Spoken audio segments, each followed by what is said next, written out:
Hey, what's up and welcome back to the channel. I'm Don Newkirk. Thanks for tuning in. Before the year ends, I wanted to close it out with my personal top 10 list of the songs that were special to me in 2021. Now, this isn't based on a Billboard chart or anything like that. This is just my personal list. I imagine you all have your own personal list, and feel free to drop them below in the comments. So let's get right into this top 10 list. Let's take a look at it. Let's break it down. Let's go.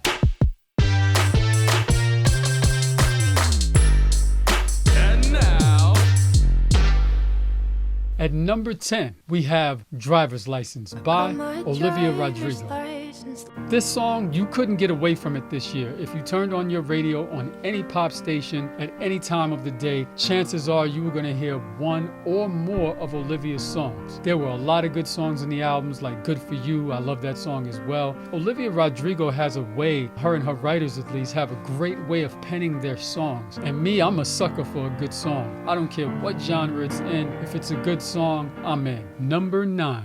Levitating by Dua Lipa. I like Dua Lipa and I really like this song Levitating. I remember the first time I heard it, I was in the car and I was checking it out and I thought it had a really nice groove and a funky bass line, and it kind of crossed genres. It was a pop song, but it had a real funk undertone to it. And then when the hook came in and she had the talk box on the hook, I was all in. Number 8 is Nobody, which is Nas featuring Lauryn Hill. This was King's Disease 2 that Nas dropped. And I don't know if you guys realize it or not, but Nas dropped another album after King's Disease 2. Like, this brother has found a whole new stride and it's all good. The song Nobody actually inspired me to do a reaction video, and it was just an immediate love for this song. I burned it, I blazed it, it went platinum in my car, and my car alone, 1 million streams, easy. Something about their flows together and something about their voices together, unmatched. Number 7 is POV by Ariana Grande. Or is it Grande? I don't know. It's written like Grande, but it doesn't matter. This song is crazy. I love it. The conceptual approach to point of view. To tell your lover that you love the way they see you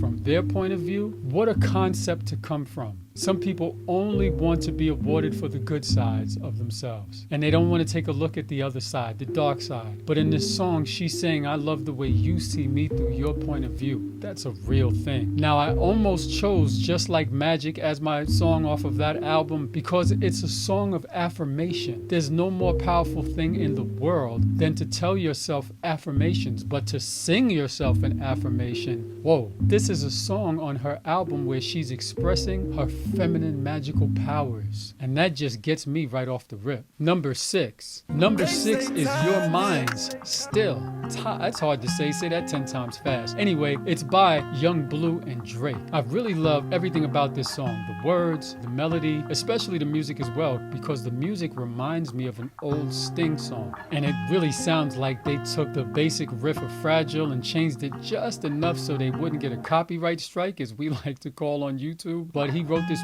really cool song about losing his love and that he can't let go of her and that he's still holding on. I don't care what you say, I don't care if you got a new man, you're mine still. It's pretty bold. Number 5 is Essence by Wizkid featuring Justin Bieber and Thames. Now, I definitively used the version with Justin Bieber because that's the first version I heard of this song. I just love everything that's Afro beats, all of the artists that are making this music, the beats, the melodies. It's just like of another world. Well, it's of another country at least. But this song, I don't think you could have avoided it this year. If you turned your radio on at any time, you probably heard this song. If not, go check it out. Number 4. I got my peaches out in Georgia. Number 4 is Peaches by Justin Bieber featuring Giveon and Daniel Caesar. Now, there's no mystery to why this is on the list. This was a huge song this year, and I could have threw some Giveon songs on this list and some Daniel Caesar songs on this list, but I'd have to make a top 50 because there's a lot of really dope music out there right now. But Justin has a way with melody. He's really good at it. Some artists are really good with melody. And the way Daniel Caesar complements with his melody and the way Giveon complements Daniel with his melody, 3 separate melodic currents running through that song, but it all fits together perfectly, which is fascinating if you think about it. Oh, and then the remix with Snoop, even though Snoop is not from Atlanta, Usher murdered the remix, by the way, and and Ludacris. You know, they had all the Atlanta artists because it's Peaches. So we're talking about Georgia. Number 3.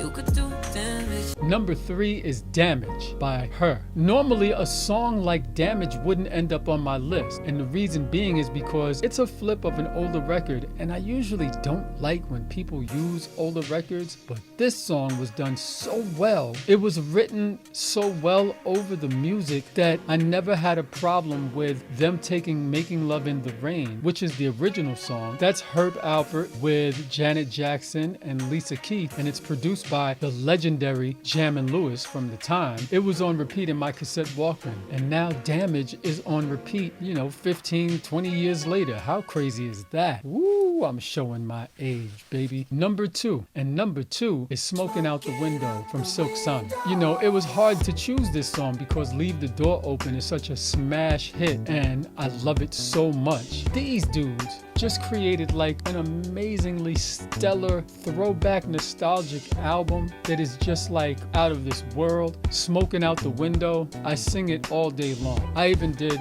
a review for that as well, and I'll link that right here. That leaves us with the number 1 song on the list. Now, the number 1 song is a cheat code, but I can do that because it's my list, and damn it, it's my channel. So the number 1 song on my top 10 songs of 2021 is Do You Feel Like I by Don Newkirk. Yep, this is my song. 50 Cent was making a TV show called Raising Kanan, and they needed some 90s feeling music. And guess what they chose? They chose Do You Feel Like I by me. So I released it. So that's my personal top 10 list, the songs that I've been banging. I hope you enjoyed the video. Like, subscribe, comment below. We're gonna have a boatload of brand new songs for 2022 that we can all vibe off of, and hopefully some of them will be my songs. Until then, I'll see you soon. Peace out.